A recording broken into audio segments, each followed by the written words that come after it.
The West Ukrainian People's Republic was a short-lived republic that existed in late 1918 and early 1919 in eastern Galicia. It included the cities of Lviv, Przemyśl, Kolomyia and Stanislaviv, and claimed parts of Bukovina and Carpathian Ruthenia. Politically, the Ukrainian National Democratic Party dominated the assembly, guided by varying degrees of Greek Catholic, liberal and socialist ideology. Other parties represented included the Ukrainian Radical Party and the Christian Social Party. The coat of arms of the West Ukrainian People's Republic was azure, a lion rampant or. The colors of the flag were blue and yellow. History. Background. According to the Austro-Hungarian census of 1910, the territory claimed by the West Ukrainian People's Republic had about 5.4 million people. Of these, 3,291,000 were Ukrainians, 1,351,000 were Poles, 660,000 were Jews, and the rest included Russians, Germans, Hungarians, Romanians,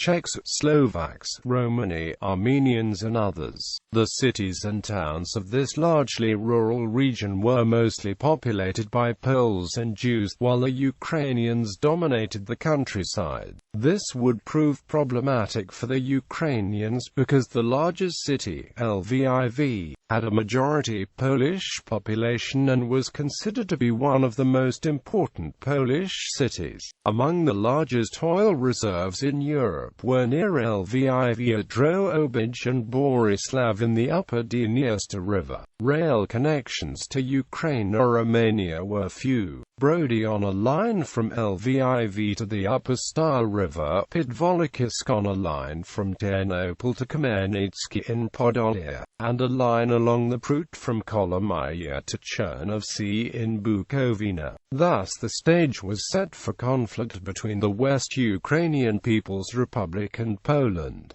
Independence and struggle for existence. The West Ukrainian People's Republic was proclaimed on November 1, 1918. The Ukrainian National Rada had planned to declare the West Ukrainian People's Republic on November 3, 1918, but moved the date forward to November 1 due to reports that the Polish Liquidation Committee was to transfer from Krakow to Lviv. Shortly after the Republic proclaimed independence from the Austro-Hungarian Empire, a popular uprising took place in Lviv, where most residents were Polish and did not want to be part of a non-Polish state. A few weeks later, Lviv's rebellious Poles received support from Poland. On November 9, Polish forces attempted to seize the Drohobych oil fields by surprise but were driven back, outnumbered by the Ukrainians. The resulting stalemate saw the Poles retaining control over Lviv in a narrow strip of land around a railway linking the city to Poland, while the rest of eastern Galicia remained under the control of the West Ukrainian National Republic. Meanwhile, two smaller states immediately west of the West Ukrainian People's Republic also declared independence as a result of the dissolution of the Austro-Hungarian Empire. The Komansa Republic was an association of 30 Lemko villages, based around Komansa in eastern Lemkashchina. It existed between the 4th of November 1918 and the 23rd of January 1919. Being pro-Ukrainian, it planned to unite with the West Ukrainian People's Republic, but was suppressed by the Polish government as part of the Polish-Ukrainian War. On December 5, 1918, the Ruska Narodna Respublika Lemkov also declared independence. The Lemko-Russian National Republic was centered on Florinka, a village in the southeast of present-day Poland. Russophile sentiment prevailed among its inhabitants, who were opposed to a union with the West Ukrainian People's Republic and instead sought unification with Russia.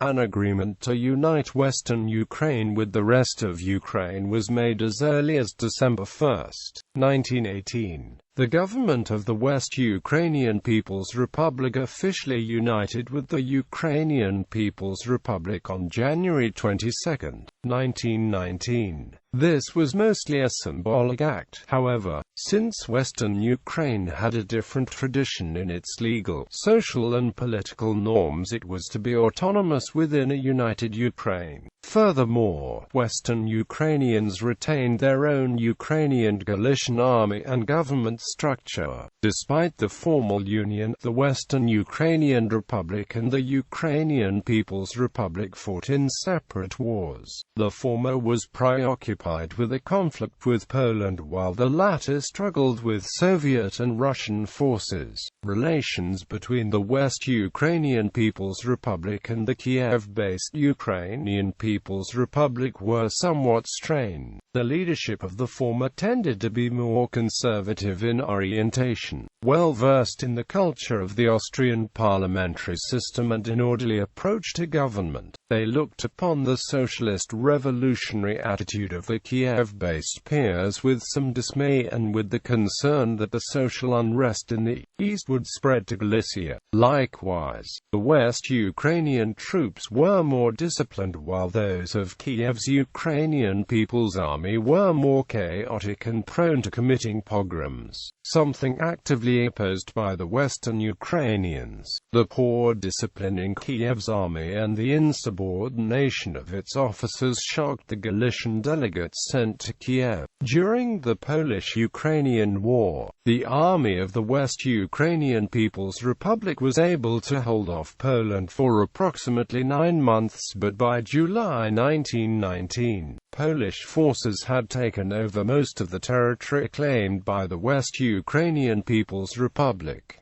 Exile and diplomacy. Part of the defeated army found refuge in Czechoslovakia and became known there under the name Ukraińska Brigada, while most of the army, consisting of about 50,000 soldiers, crossed into the territory of the Ukrainian People's Republic and continued the struggle for Ukrainian independence there. In July 1919, the West Ukrainian People's Republic established a government in exile in the city of Przemyśl. Relations between the exiled Western Ukrainian government and the Kiev-based government continued to deteriorate, in part because the Western Ukrainians saw the Poles as the main enemy while Szymon Petlura in Kiev considered the Poles a potential ally against his Russian enemies. In response to the Kiev government's diplomatic talks with Poland, the Western Ukrainian government sent a delegation to the Soviet 12th Army, but ultimately rejected Soviet conditions for an alliance. In August 1919, Kost Levitsky, head of the Western Ukrainian State Secretariat, proposed an alliance with Anton Denikin's White Russians which would involve guaranteed autonomy within a Russian state. Western Ukrainian diplomats in Paris sought contact with Russian counterparts in that city. The Russian Whites had mixed views of this proposed alliance. On the one hand, they were wary of the Galicians' Russophobia and concerned about the effect of such an alliance on the relationship with Poland. On the other hand, the Russians respected the discipline and training of the Galician soldiers and understood that an agreement with the Western Ukrainians would deprive Kiev's Ukrainian People's Army, at war with the Russian Whites, of its best soldiers.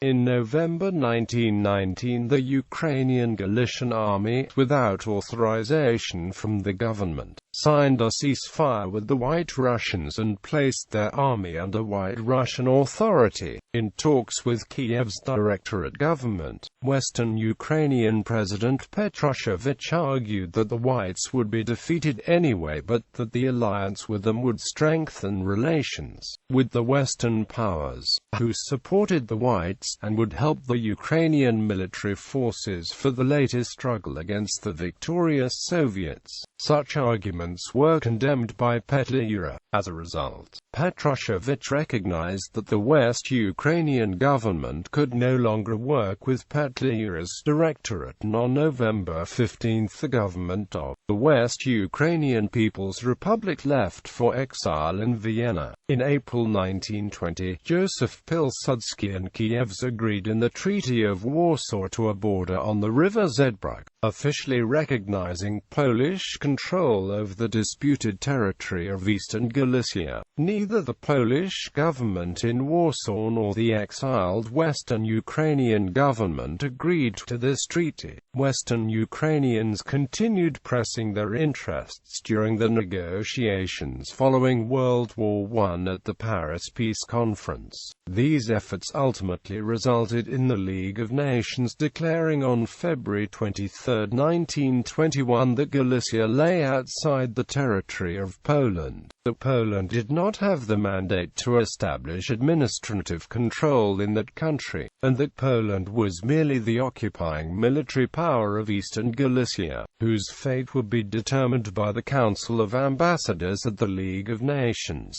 After a long series of further negotiations, on March 14, 1923 it was decided that Eastern Galicia would be incorporated into Poland, taking into consideration that Poland has recognized that in regard to the eastern part of Galicia ethnographic conditions fully deserve its autonomous status. The government of the West Ukrainian People's Republic then disbanded, while the Polish government reneged on its promise of autonomy for Eastern Galicia. Government elections on Ukrainian-controlled territory were held from November 22 to November 25 for the 150-member Ukrainian National Council that was to serve as the legislative body. Yevhen Petrushevich, the chairman of the council and a former member of the Austro-Hungarian parliament, automatically became the republic's president. Under him was the state secretariat, whose members included Kost Levitsky, Dmytro Vitovsky, Lawrence Sahelsky, and Alexander Barvinsky, among others. The country was essentially ruled through a two-party system and was dominated by the Ukrainian National Democrats and its smaller rival, the Ukrainian Radical Party. The ruling National Democrats gave some of the seats to minor parties in order to ensure that the government represented a broad national coalition. In terms of the Ukrainian National Council's social background, 57.1% of its members were from priestly families, 23.8% were from peasant households, 4.8% had urban backgrounds, and 2.4% were from the petty nobility. In terms of the identified council members' vocational background, approximately 30% were lawyers, 22% were teachers, 14% were farmers, 13% were priests, and 5% were civil servants. Approximately 28% had Ph.D.s, mostly in law. The West Ukrainian People's Republic governed an area with a population of approximately 4 million people for much of its 9-month existence. Its capital was Lviv from November 1 until the loss of that city to Polish forces on November 21, Ternopil until late December 1918, and then Stanislaviv until May 26, 1919. Despite the war, the West Ukrainian People's Republic maintained the stability of the pre-war Austrian administration intact, employing Ukrainian and Polish professionals. The boundaries of counties and communities were kept the same as they had been during the time of the Austro-Hungarian Empire. The county, regional, and local courts continued to function as they had while the country had been a part of Austria, as did schools, the postal service, telegraphs and railroads. Austrian laws remained temporarily in force. Likewise, the government generally retained the Austrian system of tax collection. Although war losses had impoverished the population and the amount of taxes collected was minimal, most of the government's revenue came from the export of oil and salt, although a small minority in the rural areas. Prior to World War I, almost 39% of eastern Galician lands had been in the hands of large Polish landowners. The Western Ukrainian People's Republic passed laws that confiscated vast manorial estates from private landlords and distributed this land to landless peasants. Other than in those limited cases, the right to private property was made fundamental and expropriation of lands was forbidden. This differentiated the policies of the West Ukrainian People's Republic from those of the socialistic Kiev-based Ukrainian government. The territory of the West Ukrainian People's Republic was divided into 12 military districts whose commanders were responsible for conscripting soldiers. The government was able to mobilize 100,000 soldiers in the spring of 1919, but due to a lack of military supplies, only 40,000 were battle-ready. In general, the government of the West Ukrainian People's Republic was orderly and well-organized. This contrasted with the chaotic state of the Ukrainian governments that arose on the territory of the former Russian Empire. Policies towards national minorities and inter-ethnic relations. The Ukrainian nationalism that developed before the First World War in Austria, while anti-Polish, was neither xenophobic nor anti-Semitic. Consequently, the West Ukrainian People's Republic actively sought to guarantee the rights of its national minorities. In November 1918, a decision was made to include cabinet-level state secretaries of Polish, Jewish and German affairs. During the entire time of its existence, there were no cases of mass repressions against national minorities in territories held by the West Ukrainian People's Republic. This differentiated the Ukrainian government from that of Poland. On February 15, 1919, a law was passed that made Ukrainian the state language. According to this law, however, members of national minorities had the right to communicate with the government in their own languages. Poles set up an underground resistance movement that engaged in acts of sabotage, leading Ukrainian authorities to set up detention centers where some Poles were interned. Poles were also forbidden from any assembly. There was no systematic violence nor massacres of ethnic Poles. However, although relations between Poles and the West Ukrainian People's Republic were antagonistic, those between the Republic and its Jewish citizens was generally neutral or positive. Deep-seated rivalries existed between the Jewish and Polish communities, and anti-Semitism, particularly supported by the Polish National Democratic Party, became a feature of Polish national ideology. As a result, many Jews came to consider Polish independence as the least desirable option following the First World War. In contrast to the antagonistic position by Polish authorities towards Jews, the Ukrainian government actively supported Jewish cultural and political autonomy as a way of promoting its own legitimacy. The Western Ukrainian government guaranteed Jewish cultural and national autonomy, provided Jewish communities with self-governing status,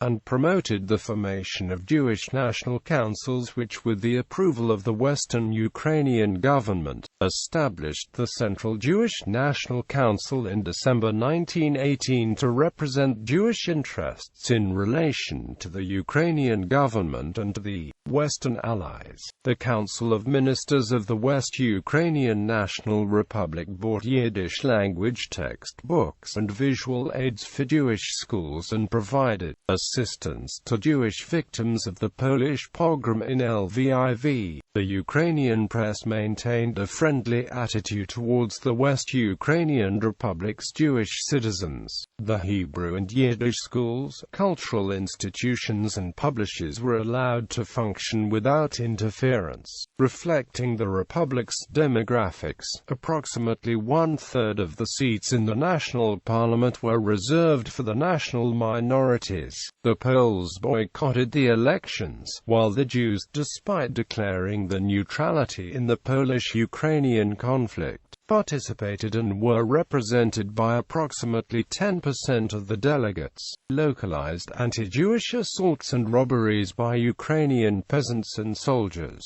while far fewer in number and less brutal than similar actions by Poles, occurred between January and April 1919. The government publicly condemned such actions, intervened in defense of the Jewish community, imprisoning and even executing perpetrators of such crimes. The government also respected Jewish declared neutrality during the Polish-Ukrainian conflict. By the orders of Yevhen Petrushevich, it was forbidden to mobilize Jews against their will or to otherwise force them to contribute to the Ukrainian military effort. In an effort to aid Western Ukraine's economy, the Western Ukrainian government granted concessions to Jewish merchants. The Ukrainian government's friendly attitude towards Jews were reciprocated by many members of the Jewish community. Although Jewish political organizations officially declared their neutrality in the Polish-Ukrainian struggle, many individual Jews offered their support or sympathized with the West Ukrainian government in its conflict with Poland. Jewish officers of the defunct Austro-Hungarian army joined the West Ukrainian military, and Jewish judges, lawyers, doctors and railroad employees joined the West Ukrainian civil service. From November 1918, ethnic Poles in the civil service who refused to pledge loyalty to the West Ukrainian government either quit en masse or were fired. These positions were filled by large numbers of Jews, who were willing to support the Ukrainian state. Jews served as judges and legal consultants in the courts in Ternopil, Stanislaviv, and Kolomyia. Jews were also able to create their own police units, and in some locations the Ukrainian government gave local Jewish militias responsibility for the maintenance of security and order. In the regions of Sambia and Radical, approximately a third of the police force was Jewish. Jews fielded their own battalion in the army of the Western Ukrainian National Republic, and Jewish youths worked as scouts for the West Ukrainian military. Most of the Jews cooperating with and serving in the West Ukrainian military were Zionists. In general, Jews made up the largest group of non-ethnic Ukrainians who participated in all branches of the West Ukrainian government. The liberal attitude taken towards Jews by the Western Ukrainian government could be attributed to the Habsburg tradition of inter-ethnic tolerance and cooperation, leaving its mark on the intelligentsia and military officers of the late 19th and early 20th centuries. Postage stamps. The Republic issued about 100 types of postage stamps during its brief existence, all but two of which were overprints of existing stamps of Austria, Austria-Hungary, Bosnia, Galicia.It.